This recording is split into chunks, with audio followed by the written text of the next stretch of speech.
संसार का यही हाल है, प्रयोग कर रहा है संसार, विचार नहीं कर रहा। प्राण का स्वरूप कैसा है? पहला प्राण का स्वरूप है प्राण गतिशील है। कैसा है? सब इंद्रियां सो जाती हैं, प्राण नहीं सोता है ना। आँख कान नाक सब बंद हो जाते रात में, अकेला प्राण जागता रहता है। अच्छा प्राण सो गया तो हमारी बर्बादी बर्बादी काम ही खत्म। प्राण सो गया तो क्या है, काम खत्म है, फिर कुछ है ही नहीं। उसी तरह से जैसे शरीर में प्राण रुक जाए तो शरीर में कुछ नहीं है, ऐसे ही संसार में गति किसकी है? गति उसी की है, परमात्मा। ऐसे प्राण स्वरूप है। यदि संसार से परमात्मा हटा दिया जाए तो कुछ नहीं चलेगा। सारी गतिविधि किससे? उसी से है। जैसे शरीर में सारी गतिविधि किससे है? प्राण। अच्छा प्राण को भी निकाल दो, प्राण को निकाल दो। कथानक आता है कि सारी इंद्रियों को घमंड हो गया, हमारे बगैर चल रहे, और उनमें सामने लड़ाई हो गई। प्रजापति पास पहुंचे कि शरीर कैसे चल रहा? आंख बोली मेरे बगैर तो चलेगा ही नहीं। कैसे चलेगा? मैं देखूंगी नहीं आगे। तो कहा था तू चली जा, एक साल बाद आना। एक साल बाद लौट के आई तो अंधे जैसे चलते हुए चलता रहा। पर कानों ने कहा श्रवण शक्ति ने मेरे बगैर चलना बिना सुने, तू भी हट जा तो पहले बहुत से जी लेती। सारी इंद्रियां एक तरफ से आ गई, सब चली गई, नहीं चलता रहा। अंत में प्राण ने कहा अच्छा ठीक है, तुमने अपना अपना कर लिया है और तुम्हारी शरीर चल रहा है, अब हम तो जाए रहे। प्राण के जाति से आठ जो ठाड़ोगे अब गुजारना है। तो कहा फिर कैसे चल रही? प्राण से चले, प्राण जाते ही सब खत्म, समाज खड़ी हो गई। नहीं महाराज समझ गए, तुम तो ही चलो, तुम्हारे बगैर नहीं चल सकता। तो फिर क्या है? सब क्या चलता है? प्राण। समझ गया ना? परमात्मा का स्वरूप क्या है? बोलो, प्राण का स्वरूप। जैसे प्राण चल रहा है वैसे ही परमात्मा चल रहा है। अब ये तो परमात्मा का स्वरूप पता लगा लिया आपने। दूसरा क्या है प्राण का स्वभाव? कि सारी इंद्रियां स्वार्थी है, प्राण निस्वार्थी है। आंख को काय का स्वार्थ है? देखने का। कान को काय का है? सुनने का। नाक को काय का है? चखने का। जीव को काय का है? नाक को सूंघने का, जीव को चखने का। सारी इंद्रियों का स्वार्थ है, प्राण का कोई स्वार्थ नहीं, निस्वार्थ है। जैसे शरीर में प्राण निस्वार्थ है, इसी प्रकार से परमात्मा का भी कोई स्वार्थ नहीं है, वो तो निस्वार्थ चला। समझ लेना प्राण के दो स्वरूप। पहला प्राण क्या बोलो? गतिशील है, और दूसरा कैसा है? निस्वार्थ है। अच्छा अब हमें गायत्री साधना करनी, हमें भी गायत्री साधना करनी, तो हमें क्या करना पड़ेगा? हमें भी, यदि प्राण गतिशील है तो हमें भी गतिशील रहना पड़ेगा। क्या रहना पड़ेगा? गतिशील। जो गतिशील नहीं है वो गायत्री मंत्र को उपासक ही ना।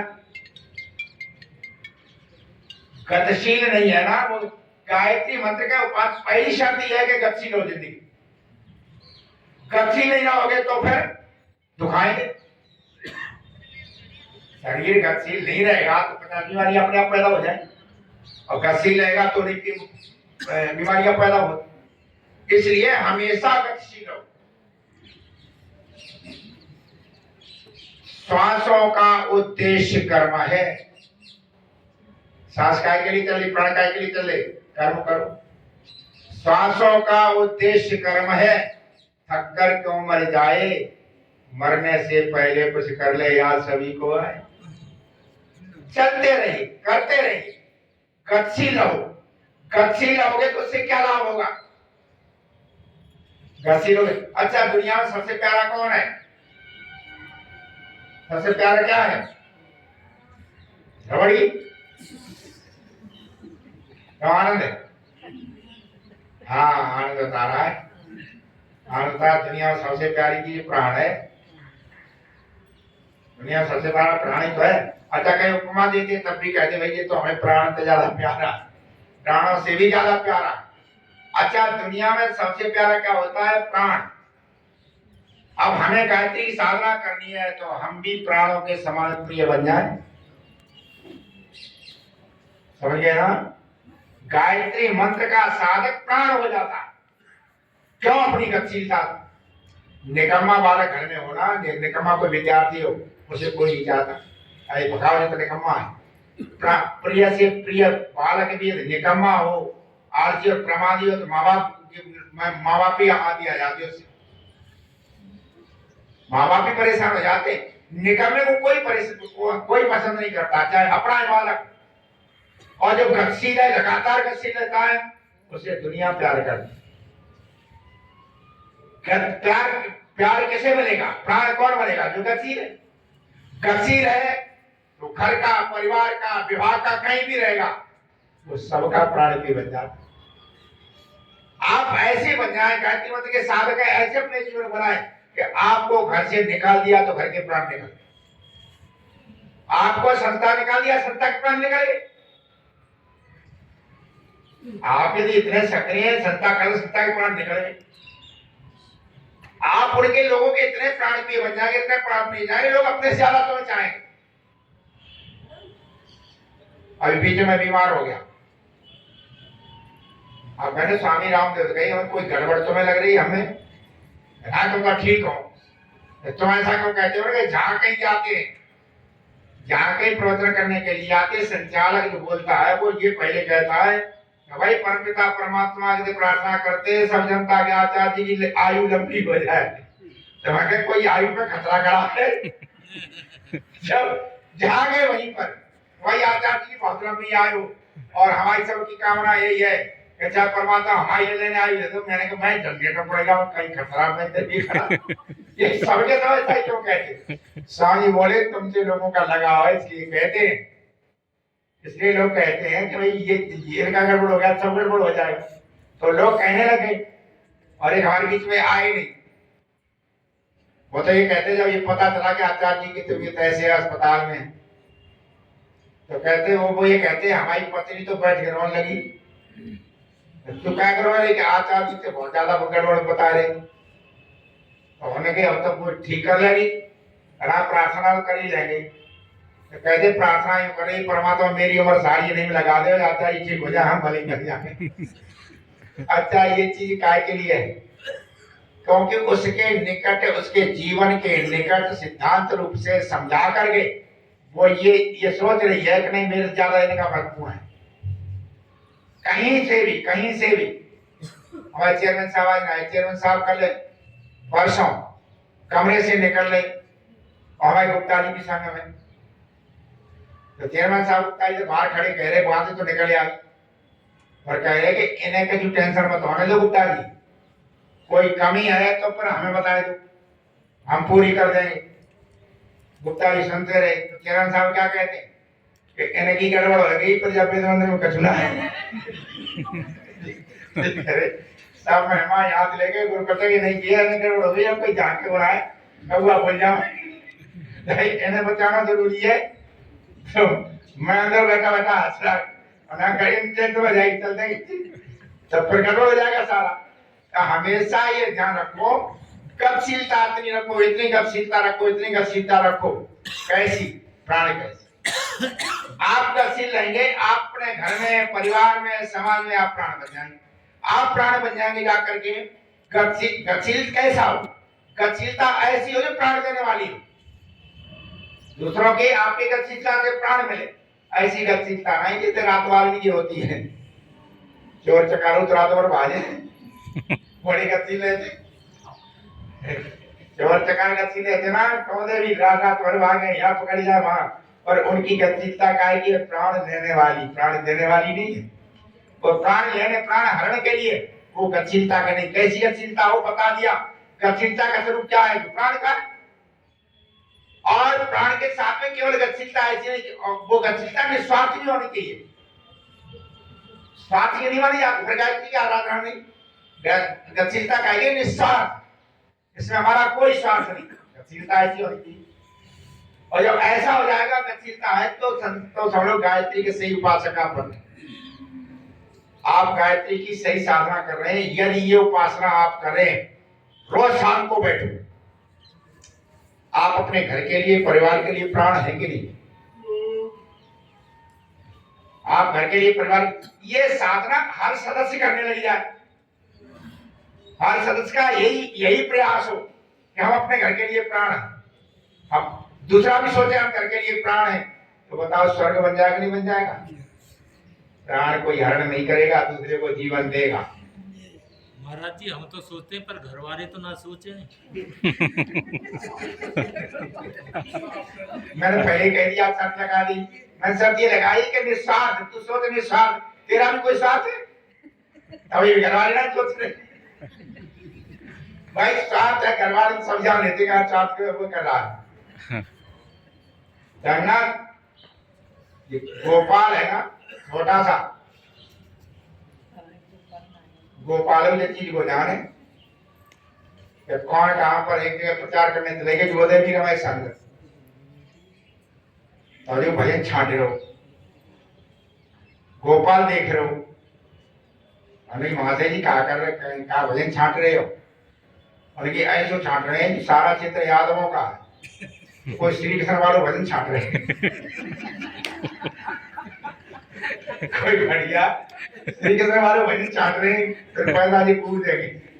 गोपाल वहां तो सुने आया, मेरे पास आया, ये महाशय को प्रचार ना कर, एक कहावत है कि तो वो उल्लू चीजों कर। गोपाल आ गए, महाशय प्रचार ना करो, महाशय तो उल्लू चीजों करो, हम कैसे भजन छाट, भजन छाट रहा। तो जब भजन छाट करके ये किया जाएगा ना, तो वो फिर वहीं तक रह जाता है, फिर बोले भी पैसा मिल जाएंगे, प्राण नहीं मिलते। क्या मिल जाएगा? पैसा मिल जाता है, प्राण नहीं मिलता। पैसा दे देंगे लोग, आप करते हैं, पैसा ले जाइए। एक सन्यासी मेरे पास आई कई समय पहले की बात, उनका एक्सीडेंट हो गया, 5-7 महीने पड़े रहे, और मेरे पास आई और आकर के उन्होंने ये कहा कि आचार्य जी एक बात बताऊं, क्या कि देखो दुनिया भरोसा मत करो, तुमका कहीं पैसा है, हमका तो पैसा है ना, पैसा इकट्ठो कर लो।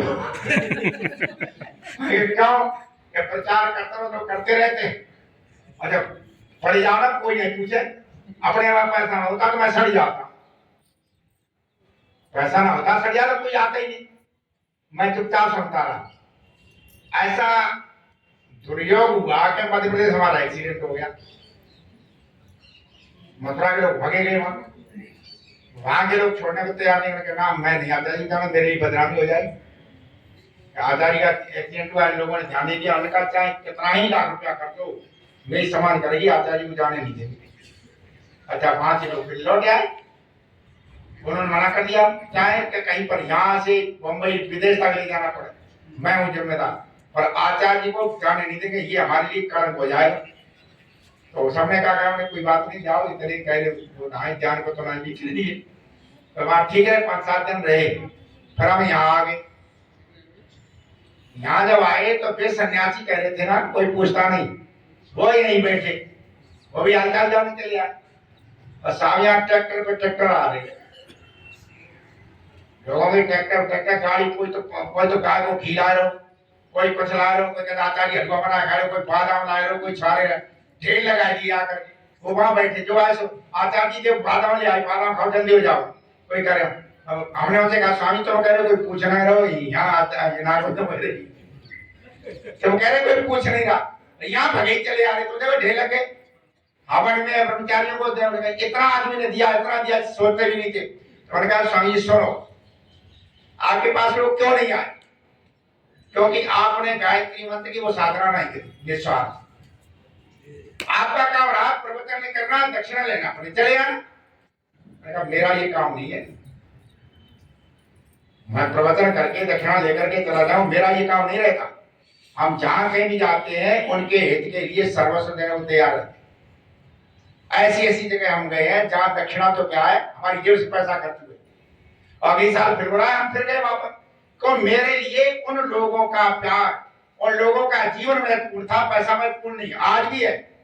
आज मेरे लिए पैसा महत्वपूर्ण नहीं, मेरे लिए तो संसार के अज्ञान में भटकते लोगों की जो दुर्दशा हो रही है वो 24 घंटे रहती है, और उसी को लेकर के मैं कार्य करता रहता हूँ। तो उसका फिर होता क्या प्रभाव, फिर लोग हमें जाने लग जाते। तो हमेशा ध्यान रखो, गायत्री मंत्र की साधना को करो, रोज बैठ करके अपने जीवन में उतारो। उदयगिरी वाली मत रखना कि हम करें तो व्यापार हो जाएगा। देखो हमेशा ध्यान रखो, हमेशा ध्यान रखो, ले आओ माता जी। सेवा में शर्त नहीं होती है। ध्यान रखना, सेवा में शर्त नहीं होती। यदि शर्त है तो सेवा नहीं व्यापार है। आप हमें कमरा दें, आप हमें रोटी दें, हम हमें दूध दें, तो हम ये करेंगे। ये तो ये क्या हो गया, ये तो सेवा नहीं। शर्त, सेवा में शर्त नहीं होती, सेवा बिना शर्त होती। आपने शर्त लगानी शुरू कर दी, फिर क्या सेवा। सेवा हमेशा होती बिना शर्त, और बिना शर्त निस्वार्थ सेवा होती है। वही गायत्री मंत्र की प्रथम साधना है। समझ गए ना, समझ गए ना, वो की साधना। हमें प्राण स्वरूप बनना है, कोई क्या करता उसके लिए नहीं। हमें समाज में, राष्ट्र में, जहां कहीं भी है, हमें अपनी गतिशीलता बना के रखनी है, और गतिशीलता निरंतर बना के रखेंगे तो हम गायत्री मंत्र की सही उपक्रम, पहले तो हमें लाभ होगा। और हम सवेरे उठ जाते, 2 बजे, 2:15 बजे उठ जाते, और धुआंधार गतिशील रहते हैं। अच्छा, इन हमारी उम्र अब इस साल 64-65 चलने लगी, और पहले चलने लगती सवेरे हम घूमते हैं धुआंधार, लगता ही नहीं हमें 65 के। मुझे लगता है कि बालक है वैसे हमें, उठने में, बैठने में, चलने में, फिरने में उतना ही उत्साह रहता, बराबर। कहीं कोई दर्द नहीं, जबकि पीछे कितनी कहीं हमारे कहीं दर्द नहीं रहता। यहाँ से वहां तक, यहाँ से वहां तक इतनी तेज रहते हैं, कभी कोई दर्द नहीं, कोई वैसे परेशानी नहीं। गतिशीलता का ही परिणाम है कि हमारी पार्टी बैठी है, छोटी पार्टी, ये हमें लगता मुश्किल है कि कोई ऐसा बच्चा हो जो बीमार नहीं। सर्दी, जुकाम, खांसी तो सबको हो गए। यहाँ पूरी ऋतु झेली है, 3 साल हो गए, हमें नहीं कुछ हो रहा। यदि आ भी जाते थोड़ी बहुत ये गर्मी होती है तो धर के दवा देते, बिना दवाई हल्का हल्का सा हुआ, जब गर्दों में थे 2 दिन रहे, तीसरे दिन डॉक्टर ले आए, हर 2 जगह डॉक्टर ले आए, दवाई भी देगी, पुरानी दवाई खाई ना। ये संतोष माता ना गुरु जी कछु कछु तो खाए लो, कहना तेरे घर थोड़ी खाऊंगा। मैंने कहा इसे भगा करके रहूंगा, तुम्हारा असर आया, कोई अतिथि आ जाए तो खातिरदारी करो तो रुकेगा ही भाई, बुखार की खातिरदारी करे तो रुकेगा ही। हाँ, वरना 3 दिन कोई खातिरदारी करी, सूखे चना दे, खाए तो खा ले, बल खाए। और सबने कहा रोटी खा लो, फल ले आओ मुझे ना, फल और खवाएंगे जाए, फल खवाएंगे जो रुके जाओ ना। कत्ती है हमारे तत्काने लगे, सूखे चना दो, गंजे पड़े, रुक नहीं दे, दूसरे को भगवान की यहाँ कुछ नहीं रखा है, चला क्या। हमेशा ये ध्यान रखो कि यदि सबसे पहला लाभ तो हमें, हमारे शरीर को होगा भाई। गतिशीलता शरीर शब्द होगा, सबसे बड़ा लाभ लगने हुआ। गायत्री मंत्र की आराधना करता हुआ व्यक्ति यदि गतिशील रहता है, सबसे पहला लाभ क्या है, शरीर का सुख मिलता है। समानता तो बाद मिलेगा, अपने शरीर से बढ़िया हो जाए, तो इससे बढ़िया कोई सुख शरीर से बढ़िया हो जाए। तो गायत्री मंत्र का साधक हमेशा ही गतिशील रहता है, समाज को बचाने के लिए, अपने को बचाने के लिए। और गतिशीलता कैसी रहती है, निस्वार्थ। अच्छा, निस्वार्थ गतिशीलता होगी तो क्या होगा, निस्वार्थ गतिशीलता किसी प्रकार का दुख नहीं देती, और स्वार्थ होगी तो यार ये घंटा ढोलक बजाई, काउंटे को पैसा ना दियो, गला फाड़ रहे, कोई पैसे नहीं, बेकार आदमी है।